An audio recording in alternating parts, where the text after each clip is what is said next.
The Diablo Immortal fiasco made BlizzCon 2018 the worst BlizzCon for Blizzard to date. So surely BlizzCon 2019 can't possibly be any worse, right?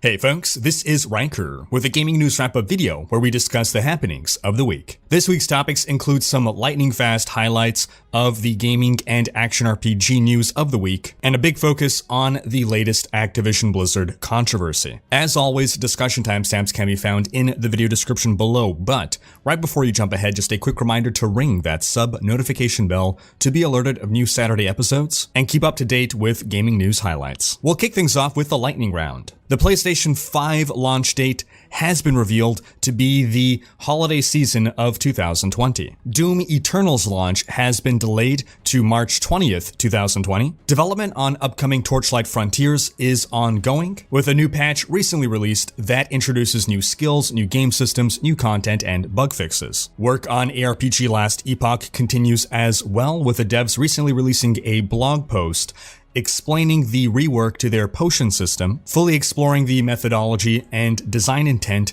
behind the new system. As always, links can be found in the video description below. The console port for Torchlight 2 is now receiving a gear swapping feature. This was a very valuable feature for the PC version, and complaints had arisen about the console version for lacking it. And lastly, in Path of Exile news, the devs have given us some indication of what to expect for the next league. In a blog post, they reiterated that during ExileCon on November 16th, they will be unveiling the December 3.9 expansion. They said, quote, 3.9 not only contains the usual content you'd expect from a regular Path of Exile release, but also some game-wide expansion content that isn't tied to the league itself. It's a bit larger in size than any other Path of Exile release in 2019. They went on to say, quote, "We have been really excited about a league idea that we wanted to do for a while, but didn't have the technology or resources to pull off. While we can't share information about the league just yet, we can tell you that it contains a good balance of risk versus reward, compelling endgame content, and is a whole lot less server melty." They're also promising that 3.9 should shake up the metagame, they'll give some balanced attention to bows, and that the PC release is expected on December 7th. Alright, on to the big controversy of the week. Now, I need to start this with a disclaimer. I am woefully underqualified to be tackling this topic. I lack the background, the knowledge, and the experience to report on or express an opinion on highly political matters with any degree of authority. I report on video games, and sometimes in doing so we touch upon slightly political issues, but the crux is still mostly video game industry related. Now we're tackling a topic that is far more political in nature, which is outside of my wheelhouse. So I would encourage you after this video, if you are interested in this topic, to seek out and research more information on your own and form your own opinion rather than base yourself just on what I'm saying. I'm uncomfortable and unqualified to discuss political matters,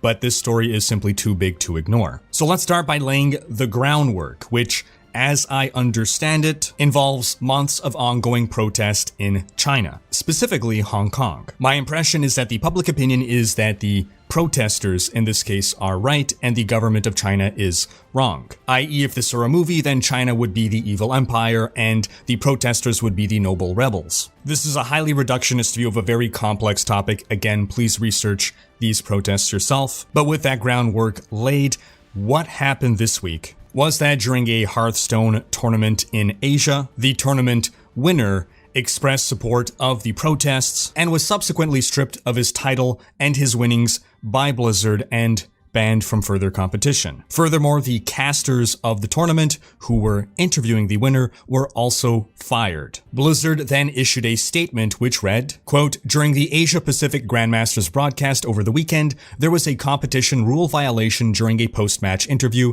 involving player Blitzchung and two casters, which resulted in the removal of the match VOD replay. Upon further review, we have found the action has violated the 2019 Hearthstone Grandmasters official competition rules, section 6.1, and is individual behavior which does not represent Blizzard or Hearthstone esports. Blizzard went on to quote the segment of the rules, which states, quote, engaging in any act that, in Blizzard's sole discretion, brings you into public disrepute, offends a portion or group of the public, or otherwise damages Blizzard image will result in removal from Grandmasters and reduction of the player's prize pool to $0 effective immediately. Blitzchung is removed from Grandmasters and will receive no prizing for Grandmaster Season 2. We will also immediately cease working with both casters. Now, at first, I didn't understand why the casters were fired, but after hearing some secondhand translations, my understanding is that it's because at least one of the casters encouraged the player to go ahead and put forth his message. One possible translation of what the caster is saying here is allegedly,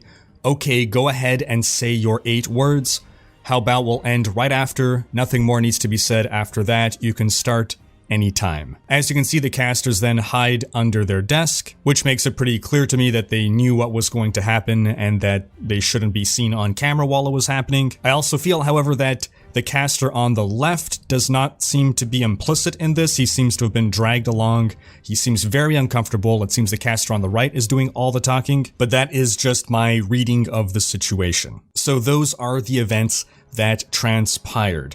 Was Blizzard technically within its rights to do what it did? Yes. I could totally understand why Blizzard or any company would not want to let their platform be used to put forth messages of a political nature. If this was someone using Blizzard's platform to put forth to the public a pro-Donald Trump or a pro-Hillary Clinton message, I think we would understand that Blizzard would wish to remain apolitical and not permit that sort of behavior. However, the real problem here, in my view, is that this isn't so much about putting forth a political viewpoint as it is standing up for human rights. Again, my perception here is that it is pretty much universally agreed that the protesters are right and the government of China is wrong. That this political message is not a partisan one, it is about fighting for justice. So while Blizzard technically didn't do anything wrong because they were abiding by the very rules that they laid out, ethically it feels like they did wrong because it feels like they are picking the Chinese market over human rights. And this is further supported by a translated official Blizzard message on the Hearthstone Weibo account, which is a Chinese microblogging site. As translated by IGN, the message reads, quote, "We express our strong indignation or resentment and condemnation of the events that occurred in the Hearthstone Asia-Pacific competition last weekend and absolutely oppose the dissemination of personal political ideas during any events or games. The players involved will be banned and the commentators involved will be immediately terminated from any official business.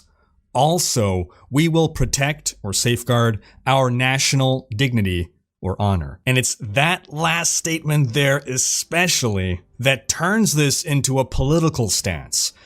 Before this, it seemed Blizzard just wanted to remain apolitical, but my impression here is that this sentence decidedly sides them with the Chinese government, which makes it feel like they want to keep the Chinese government happy so that they can still make money in China. And in response to all this, there has been an enormous backlash throughout multiple various spectrums of the video game sector, the technology sector. Even American politicians have spoken on this. It seems that Blizzard, in wanting to erase this message, invoked the Streisand effect, and now more people than ever have eyes on Blizzard and the political message that was put forth in support of the protesters. This feels to me like it is potentially Blizzard's greatest scandal ever. I don't recall another instance in which so many people were aware and up in arms around something that Blizzard has done. It wasn't long thereafter that during a collegiate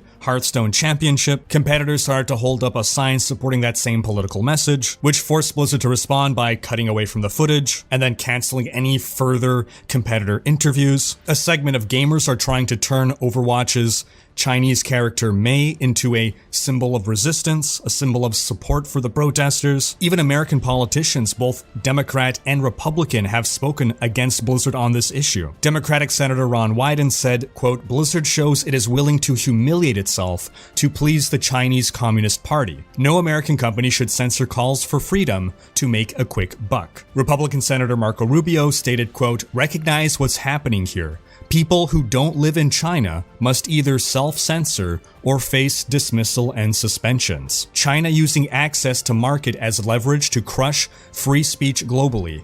Implications of this will be felt long after everyone in US politics today is gone." And even some segment of Blizzard employees themselves seem to be unhappy with the situation. Blizzard has a big ol' orc statue out front of its headquarters, and on its base are 3 plaques that state Blizzard's values. 2 of those plaques, "Think Globally" and "Every Voice Matters," were covered up with tape and loose leaf by angry employees, symbolizing their belief that Blizzard is no longer upholding those values. And a small group of Activision Blizzard employees even staged a walk-off. About 30 Blizzard employees gathered out by the orc statue as a form of demonstration. And as reported by the Daily Beast, one anonymous Blizzard employee told them, quote, "The action Blizzard took against the player was pretty appalling but not surprising.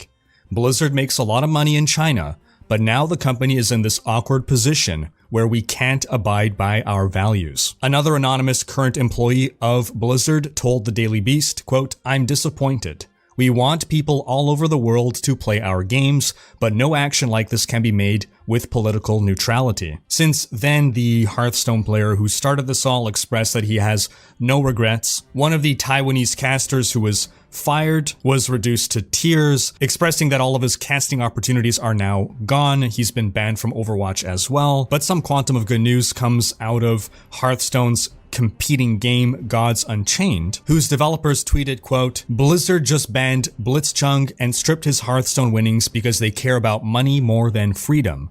We will pay for all his lost winnings and a ticket to our $500,000 tournament.